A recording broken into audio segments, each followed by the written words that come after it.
This is Shi'ur number 7 on Masekhet Holin, Series B.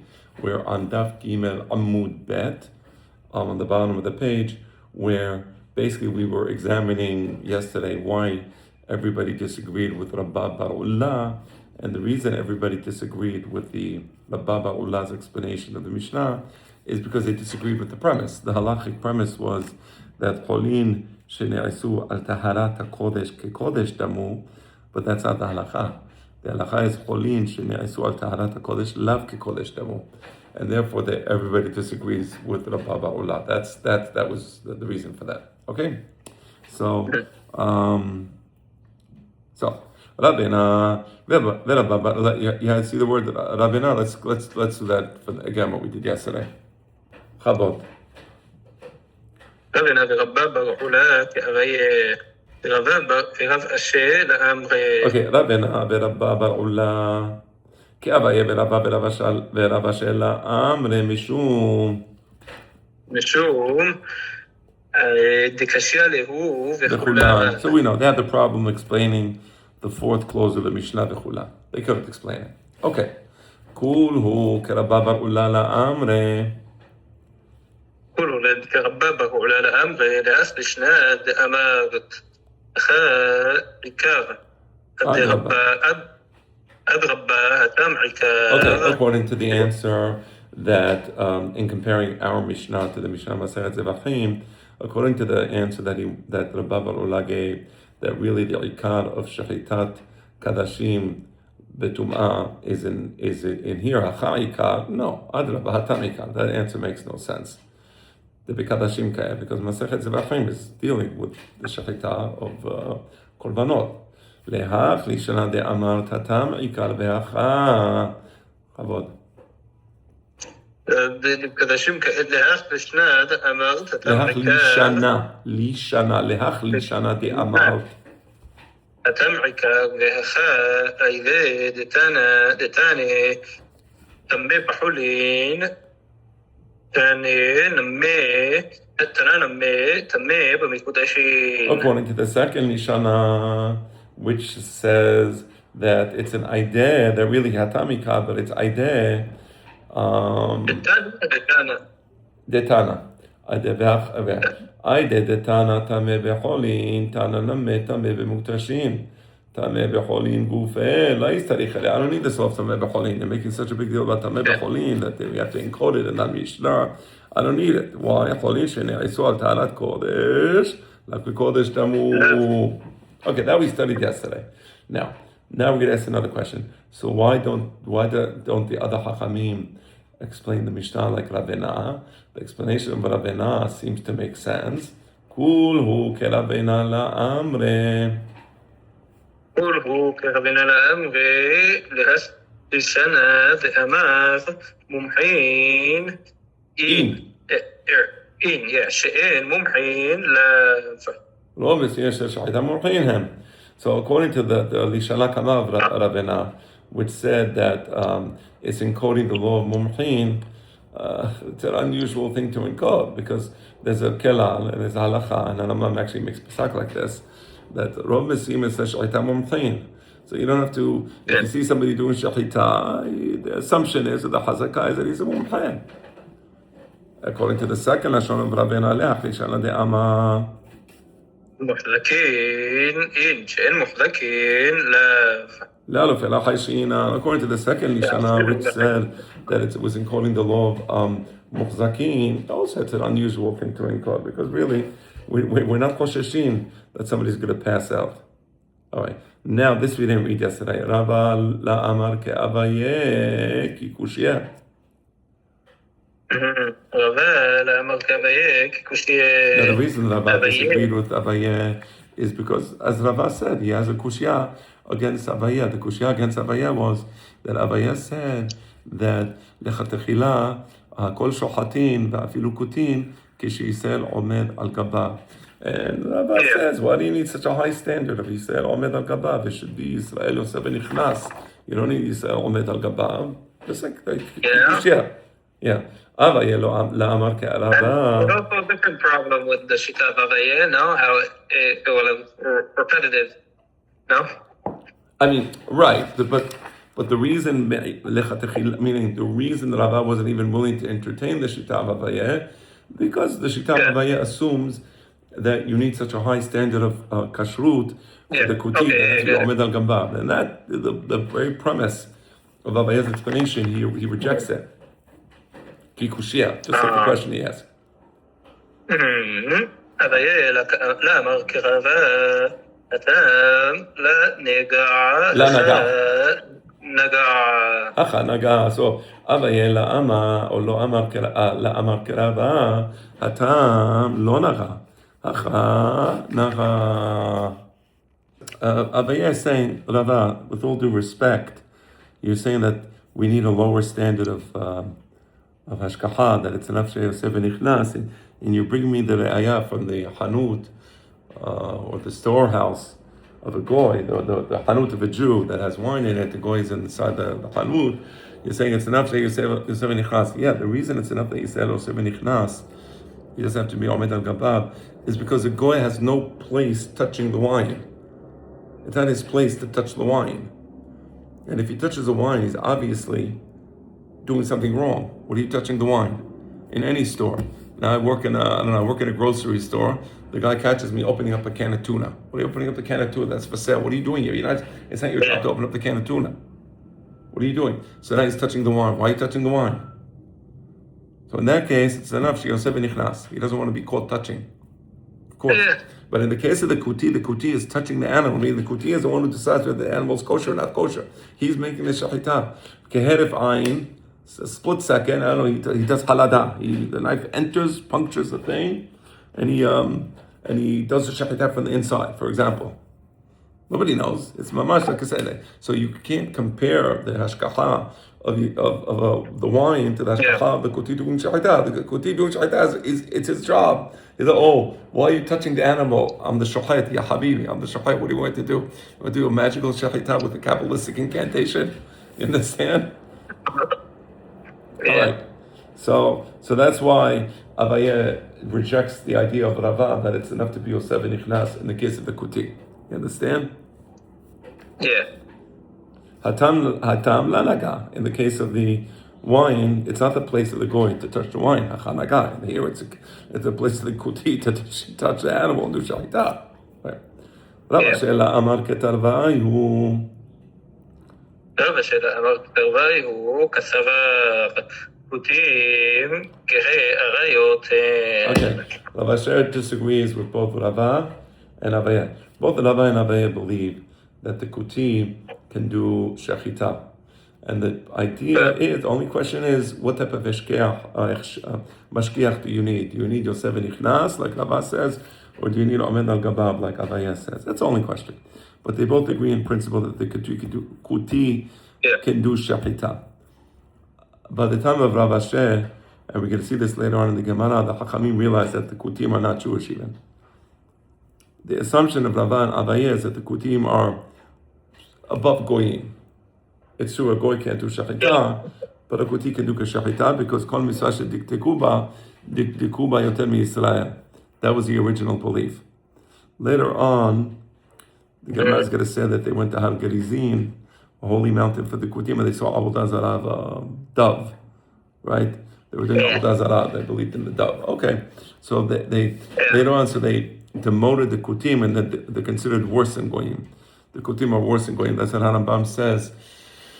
It's a very nice, when you have a chance later today, open up Masekhet Berachot, I think Perek Het. Harambam there has a question. The Mishnah mentions kutim, and Harambam there he mentions the legal status of kutim. So you should look at that, Perush HaMishnayot. But basically what Harambam says is that initially the Chachamim treated the Goyim like the kutim, like they're kind of Jewish, not perfect Jews, but close to Jews. And therefore they relied on them doing misvot or whatever, shahita, let's say. But later on, when they found out that they're useless, they're worse than Goyim. And therefore, Rav Asher is of the opinion, Rav Asher was the latter generation. By his time, it already came out that the kutim are worse than goyim, and that's why Rav Asher rejects both Abaye and Rava. What are you telling me that a kuti can do shahita? You can't do shahita. It's like a goy doing shahita. What do I care if this is shkiach or not? Mashkiach or no mashkiach? It's a goy, right? Mhm. Right? The Kutum is the same thing as the Shemronim, right? Yeah, the Kutim of the Shomanim, they were Gerei Arayot. So Gerei Arayot, what happened is Yeah. that when Melech Yeah, you've told me Ashur, this before. they brought them to Israel. Obviously they were goyim, so they didn't do any of the mitzvot, and they didn't know what to do. They realized that's because they're not doing the mitzvot of the land, that the God of the land is attacking them. So they decided to accept some of the mitzvot of the Torah because they didn't want to get eaten by lions. They're called Gerei Arayot, right? They were getting eaten by the lions, right? Yeah. Could a guy technically do shahita? Like, No, like, I mean, he could do even to be mechuyev in eating kosher meat to do shahita? the shahita of the goy is useless. Even if somebody was watching him, whatever. Doesn't matter. Shahita of the goy is invalid. Yes. So kutim gerei arayot head. And that's why Rav Asher disagrees with Abaye and Rava. Okay. Abaye lo amar k'Rav Asher. لا استبغي هذا غفا Abaye lo amar k'Rav Asher. La sevira leha de Rava. Now, Abaye, I'm sorry? Nothing. Yeah. Abaye disagrees with Rava. Why does Abaye make Pesach like Rav Asher then? Rav Asher said that it was Mumar, that the Mishnah was encoding the law of Israel Mumar, Ochel Nevelot Te'avon. Why didn't Abaye accept this? Abaye la'amar ke Rav Asher, la sevira leha de Rava. It's the idea of Rav Asher that the Mishnah is encoding the law that a Mumar Ochel Nevelot Te'avon, that is according to the law of Mumar Ochel Nevelot Te'avon, that did Shahitato Kesherah on condition that somebody checked the knife beforehand. You remember we said Lechatechela, you need to check the knife. That law was based upon the Pesach of Rava. That Rava is the one who said that Israel Mumar Ochel Nevelot Te'avon Bodek Sakin Venoten Lo Umutal Le'echol Meshechitato. That law of Rava, Abaye disagrees with. Abaye disagrees with Rava. According to Abaye, a mumar, ochel levelot te'avon, cannot make shahita. I said that in Yal Kagam, the mem is mumar ochel levelot te'avon. There's a machlok between Abaye and Rava. I'm sorry. Okay, an mumar ochel levelot te'avon. There's no machloket Abaye v'Rava. He's pasul le'edut. An mumar ochel levelot le'achis. On that, Abaye says pasul le'edut. Rava says kasher le'edut. So similarly, there's a similar machloket between Abaye and Rava whether a mumar ochel levelot te'avon may or may not do shechita. According to Rava, shechitato keshera, as long as somebody checked the sakin. According to Abaye, shechitato pesula. And that's why Abaye doesn't make Pesach like Rav Asher, that the Mishnah is encoding the law of Mumar Ochel Levelot Te'avon She'eshahat Shechitato Keshera. It cannot be encoding that law because Abaye rejects that law. You understand? Yeah. Continue. Yeah, okay. 1 second. Could we pause for a second? I'm sorry. So now the final question is, why did Rava not make Pesach like Rav Asher? Rav Asher is including in the Mishnah the law of Mumar Ochel Levelot Te'avon Sheshahat or Sheshochet in Badku et Sakin. That law is based on Rava. So why does Rava interpret the Mishnah to say no? It's encoding the law of a kuti that Shahat Keshiselo Sebenichnas. It's good. Why doesn't he encode his own law in the Mishnah, like Rav Asher does? Namely, encode the law in the Mishnah that no, it's talking about Israel Mumar Ochel Levelot Te'avon. It would be much more logical for Rava to encode that law, which is his law, than the law of Kuti. You understand the question? Right? So, Yeah. all right. So So Rava, so Ella Rava Maitama Lo Amar Kishma'ate. Why doesn't Rava make Pesach like his own Shemu'ah? It would be great. He makes a Shemu'ah that what do you call it? Yisrael Mumar Ochel Nevelot Te'avon Podek Sakin Venoten Lo. So encode that in the Mishnah. Here's your perfect opportunity, Rava. Rava, you have this Mishnah. It's a wonderful opportunity to encode that law. Why are you encoding the law of Kuti? Answer? דאביה כאמר. No, לדבריו דאביה כאמר. לדבריו דאביה כאמר, וללה סבירה ל... When Rava was telling us Kuti, כשישראל יוצא ונכנס, he wasn't telling us the way he interprets the Mishnah. He was trying to correct his friend Abaye. His friend Abaye said that the law of the Mishnah is encoding Kuti sheshochet. Sheshochet keshera if Yisrael omed al kabav. Comes Rava and says, no. You're mistaken in the way you're analyzing this law, Mr. Abaye. It should be Yisrael Yosef v'nichnas. It shouldn't be Yisrael omed al kabav. He himself wasn't saying that this is what the Mishnah encodes. He's just telling Abaye, if you want to say that the Mishnah encodes the law of Kuti, then do it correctly. Don't say Yisrael omed al kabav, say Yisrael Yosef v'nichnas. But he himself was not expressing his opinion as to what the Mishnah is encoding. He did not have a separate opinion.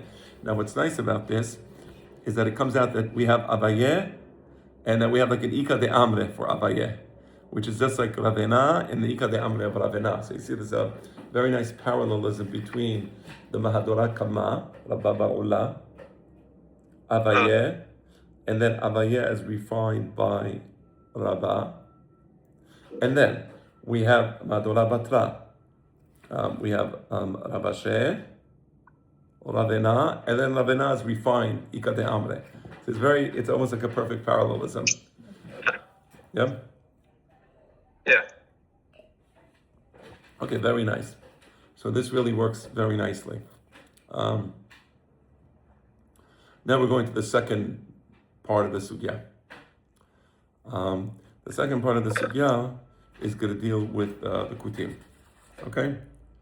So tell me what Rabbana. שחיטת כותי מותרת. שחיטת כותי מותרת. Okay. Yeah. And you know what, actually? I think maybe this is a new sugya. Mechila. Wait, let me see. Hold on one second. No, because there's Gufa. No, it's not a new sugya. Because later on they do a Gufa, and the Gufa refers to what we already read. So no, this is part of the same sugya. So this is part 2 of our sugya. So we had the introduction, we had part 1, and now this is part 2. Tanu Rabbanan. Right. So this Tanur Rabbanan is an earlier Beraita, and what it says is that yes, a kuti is not considered a goy. A kuti may make shechita. Shechitat kuti muteret. במה דברים אמורים? כשישראל עומד על גביו, אבל בא ומשאו ששחט, חותך כזית ונותן לו. בחלום מותר לאכול משחיטתו. Okay. This is all part of the same Beraita. Beraita, it says that when do we say that Shachitat Kutim Muteret? Kishiyisel Omed al Gabab. By the way, similar to who? Exactly. Yeah. No. But let's say Yisrael lo Omed al Gabab. They say you go to the shuk, and they have an area of the shuk of shohatin. And you come and you find the kutitit shachita. What can you do now? It's after the fact. Israel lo amad al gabav. So he says, no, we have a solution. You cut a piece of a meat, and you give him to eat. If he's willing to eat the meat, if he's not willing to eat the meat, that's because the kutim are mahmirim. Again, the idea is that kol misvot the original initial position was kol misvot shehaziku b'hem kutim yoter mahmirim b'hem Yisrael. So if the meat was not kosher, he wouldn't eat the meat. You understand? So that's how you test it. let's just look at Shitat Abaya because it parallels this Beraita. Abaya Amar Achi Katan Yakol Shochatin Vafilu Kutin Bamedevani Mamunin Kishisel Omed Al Gabab Aval Yosef Nichnas Lo Yishchot Ve'im Shachat Chotech Kazayit Basar Venoten Lo. Right now, when Abaya says Im Shachat Shochet Kazayit Basar Venoten Lo, that's Kesheisel Yosef Nichnas. Here in the Beraita, from what we see, if you look at the Beraita carefully, it doesn't bring the case of Yisrael Omed Al Gabab versus Yosef Nichnas. Abaya explains the Mishnah. Lechatechila, you need Omed Al Gabab. B'di'avad, Yosef Nichnas, Noten Lo Kazayit Basar. But if you look at the Beraita, all the Beraita says so far, just to compare, Shachitat Kuti Muteret. When is Shachitat Kuti Muteret? Keshiisrael Omed Al Gabab. Ba Sa'o Shachat, it doesn't say anything about Yisrael Omed Al Gabab. Even it just Ba Sa'o Shachat, meaning any Yisrael Omed Al Gabab. Chotech Kazayit Basar Venoten Lo. So you see there's a certain dissonance between Abaye, who says that B'di'avad, it's only allowed if Yisrael Yosef Nichnas. Then you can say Chotech Kazayit Basar Venoten Lo.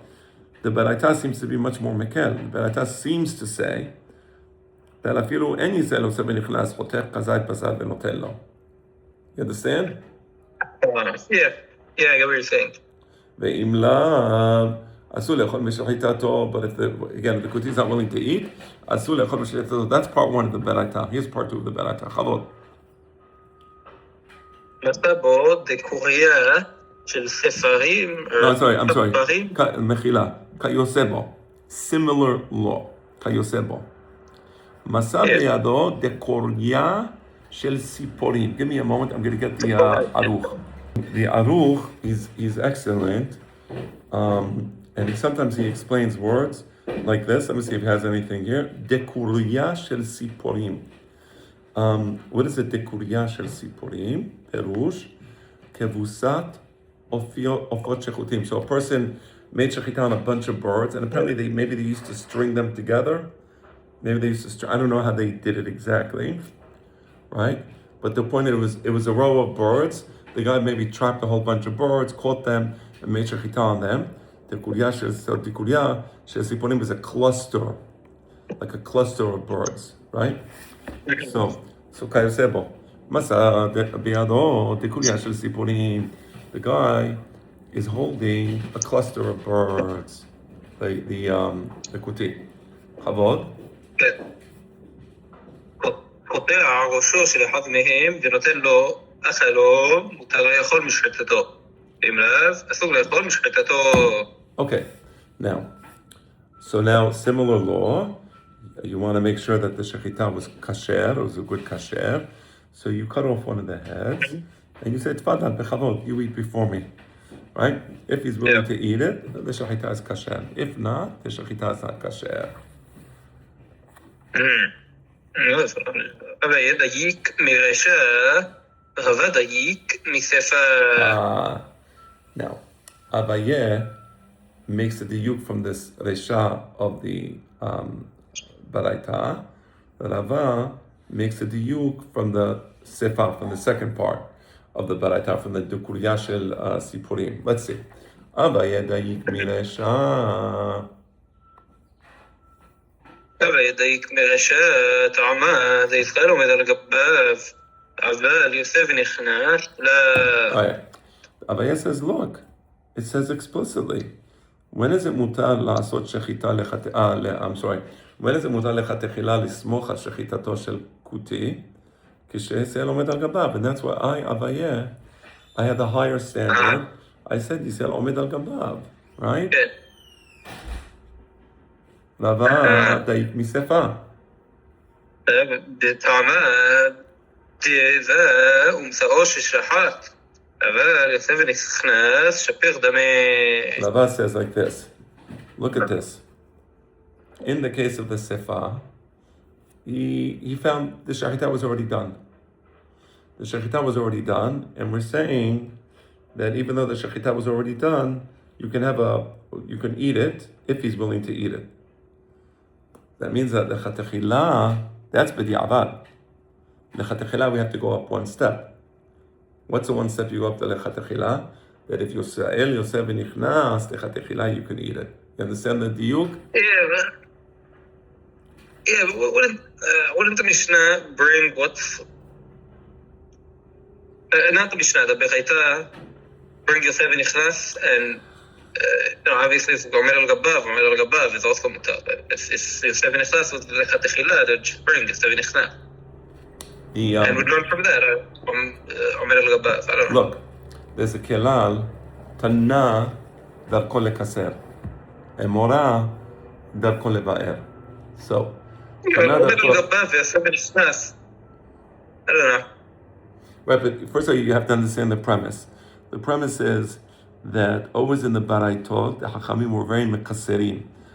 And sometimes they would imply laws. By saying one thing, they would imply something else. Now, the idea here is, just looking at the Sefer of the Baraita. The Sefer of the Baraita is talking about a case of B'di'avad. It's saying, B'di'avad, you come, you see the kuti, he's holding a bunch of birds, shekevan nishhatu. And it's saying, B'di'avad, if he's willing to eat one of the birds, you can rely on the shechita. There was no Yisrael Omed al Gabav, and no Yisrael Yosef v'nichnas, nothing. B'di'avad, if he's willing to eat from it, you can eat it. That's B'di'avad. So therefore, lechatechila, the Baraita is implying that lechatechila, if Yisrael Yosef v'nichnas, lechatechila, you can eat from it. Because, wait. Because if Yisrael Yosef v'nichnas is only b'di'avad, it would have said, the case of Yisrael Yosef v'nichnas, when do I say that you can eat from it b'di'avad if Yisrael Yosef v'nichnas? Meaning, it's giving us a case, which is the most extreme case. You came, nobody sold the shachita, and you're saying b'di'avad you can rely on it. So it would be weird to say that only if that lechatechela only if omed al gabav. So only omed al gabav, then how can you go from omed al gabav jump down to nothing? That's the idea. Chavod, if you still have a question, now ask it. Meaning there's three levels. There's omed al gabav, there's Yosef v'nichnas, and there's nothing. You're bringing me the case of nothing. You're implying that Yosef v'nichnas is meaningful. When you bring me the case of nothing, the implication is Yosef v'nichnas is meaningful. Otherwise, you would have brought me the case of Yosef v'nichnas as the bottom layer. Yeah. You didn't bring it as a bottom layer. You brought the bottom layer as nothing, implying that Yosef v'nichnas is something. It's kind of Yosef v'nichnas. It's not באמת Yosef v'nichnas. I don't know. No, but also you could just take it to the other direction. You could also say, why did he bring? And that's why it says,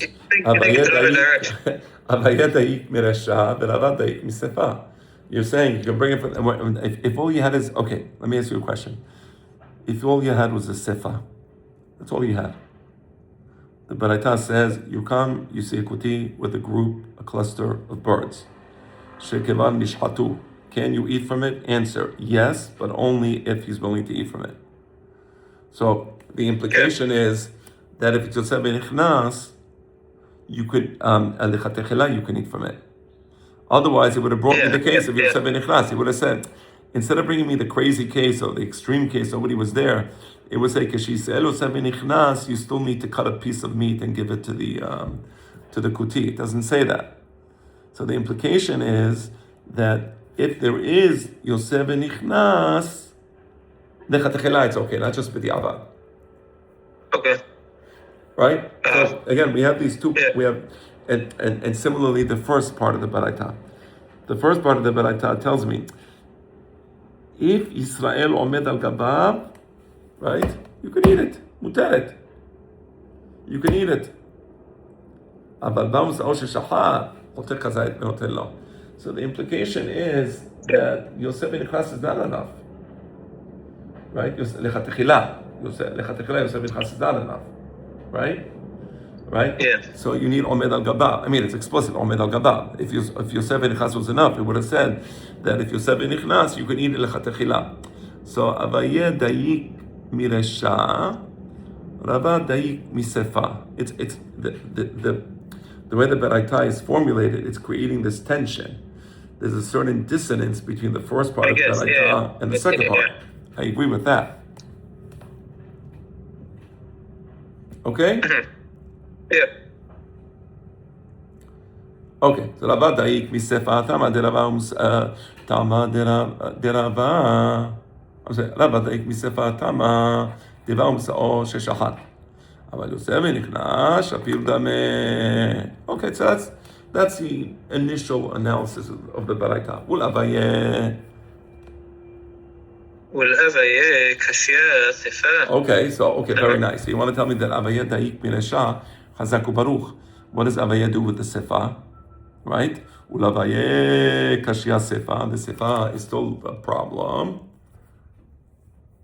אמר לך, יוסף ונכנס נמה בא ומשאו כרילה אמר לך.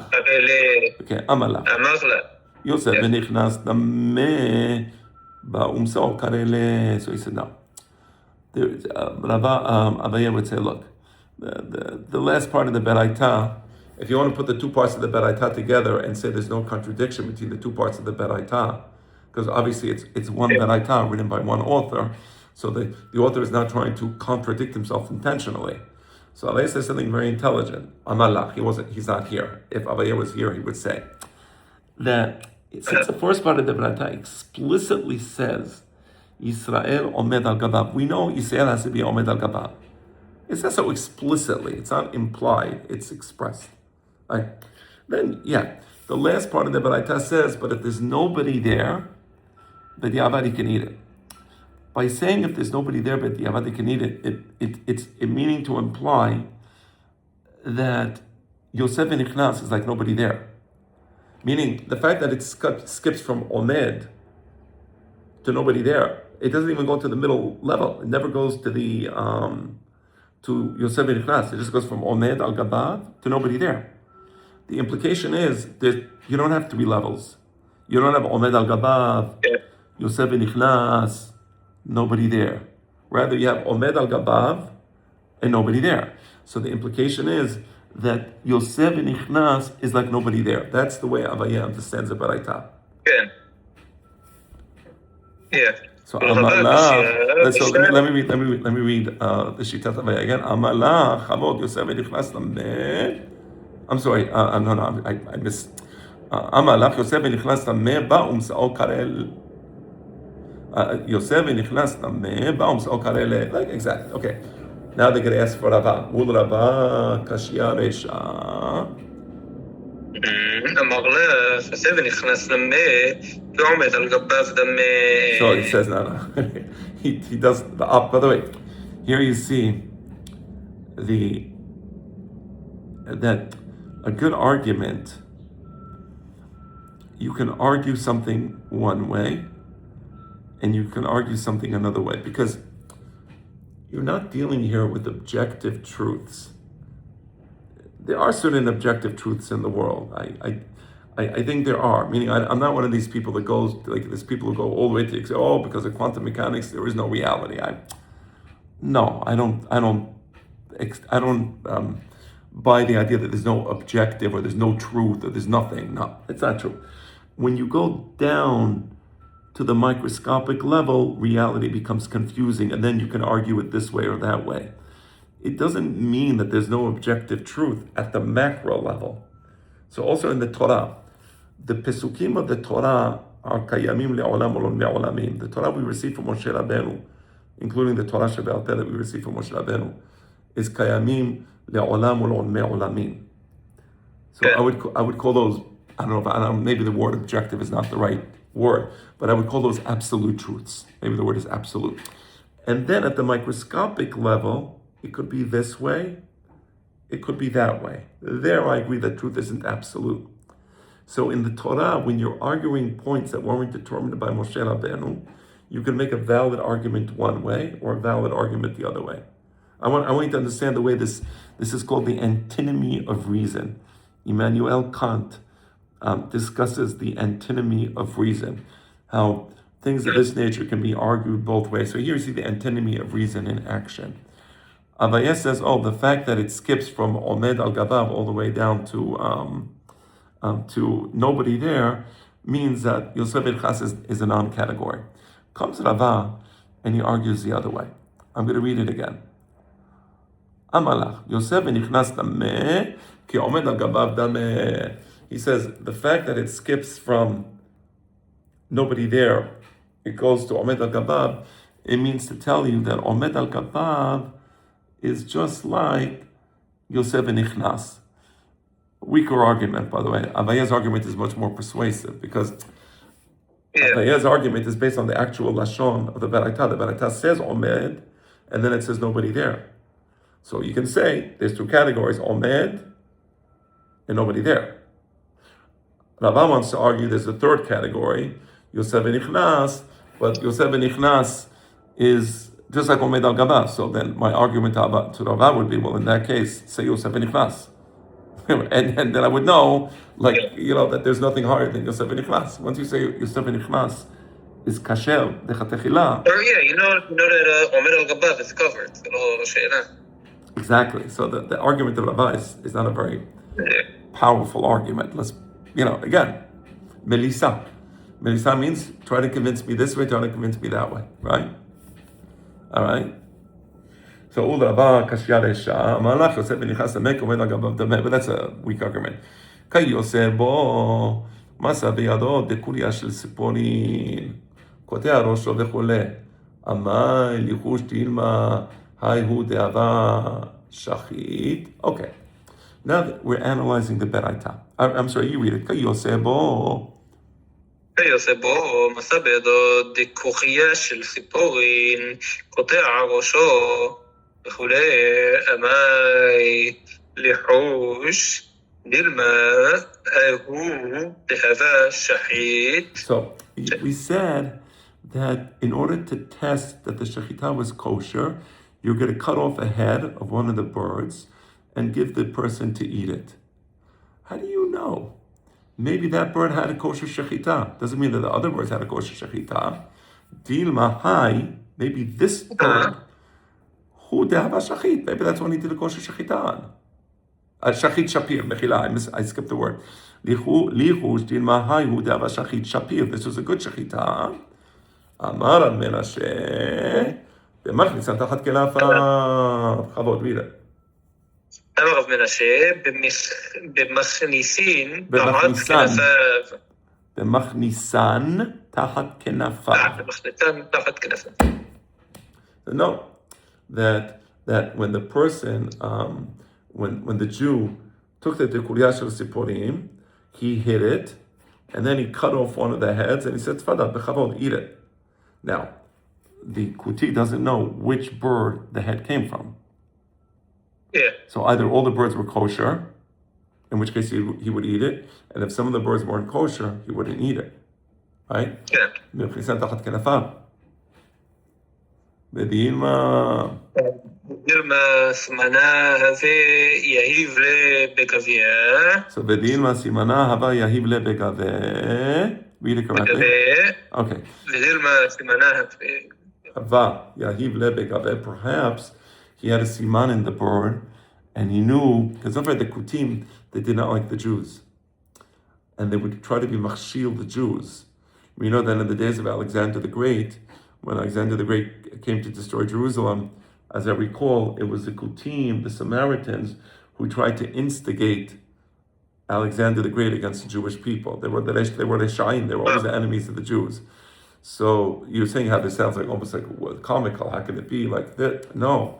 The guy would make shechita on a bunch of birds, say, oh yes, I'm going to eat one of the birds. Of course, look, I'm eating it. You know, the other birds are terefot, or nevelot, actually, nevelot, right? The other birds are nevelot, right? So maybe he had a siman, and he saw from the head that you took, he knows that was the kosher bird. He has a siman. Diyama simana hava yahib le bekaveh amaramishareshia. אמר רב משרשייה לממסמס למסמוסה. למסמס למסמוסה. That the Jew crushed the head so that there would be no way of knowing which bird the head came from. Memasmes le masmuse. What does that mean? Masmes le masmuse? Yeah, he crushed it. He smashed it. He smashed the head so that the memasmes le means it's a verb. He crushed it, masmuse, so that at the end it was crushed. Okay. Right, so you see in Aramaic you say he crushed it so that it was crushed. Yeah, it's like Right? There must, right? it's like he mushed it. Oh no, interesting. The Aruch has a different explanation. Rashi says, Mema'acho umchatesho. He smashes it. The Aruch says, no. Melachlecho shelo yisa'er bo siman. He dirtied it so that there's no siman in it. Very interesting. Not like Rashi. Right? The Binatan, Baal HaAruch says not like Rashi. He says, Masmes le masmu says he dirtied it. So if there would be any siman there, yeah. By the way, do you know the Blue Dictionary? Yes, the Jastrow or the new one.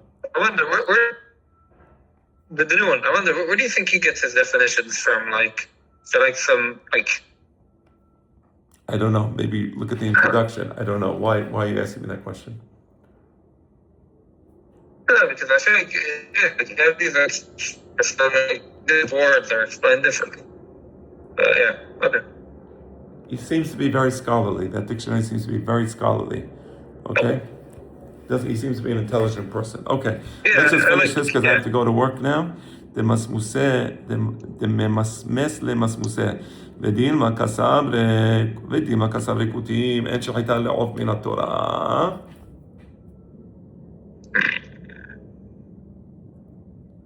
ודילמה כסב ריקותים.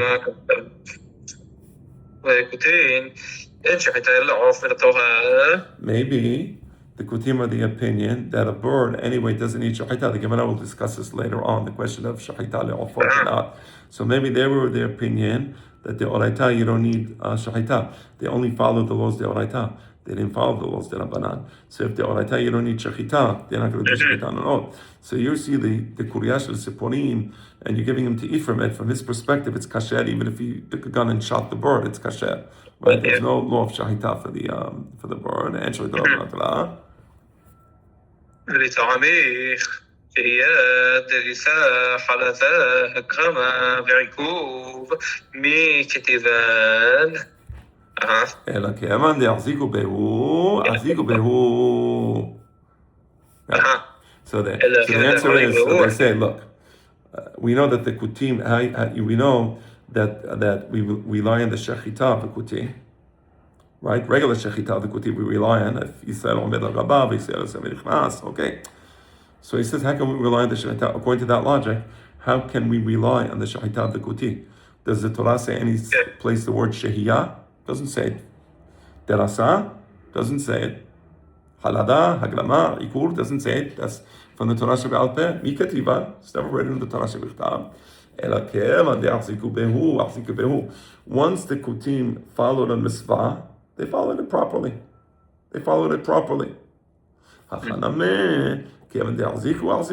So also in the case of shahita, since you said that shahita, they do shahita properly, the mochzakim that they do shahita, then we follow that they did shahita on the bird as well. Right? That they do shahita on the bird, just like they do shahita on the behemot. The same way they makpidim on shehiyah, on derasa, on halada, on aglama, on ikul, they also makpidim on shahita b'ofot. Right? Alright, so that's it. Now, the next thing is going to analyze the legal status of the kutim. It's a very interesting thing, how the legal status, what is the legal status of the kutim, and later on look at Masekhet Berachot Perek Chet, I think it was Perek Chet, or was it the end of Perek? Okay, just where Perush HaMishnayot, where it mentions kutim, see what Rambam says there. Okay. Or maybe it was Perek Zayin at the end of the chapter. Okay. All right.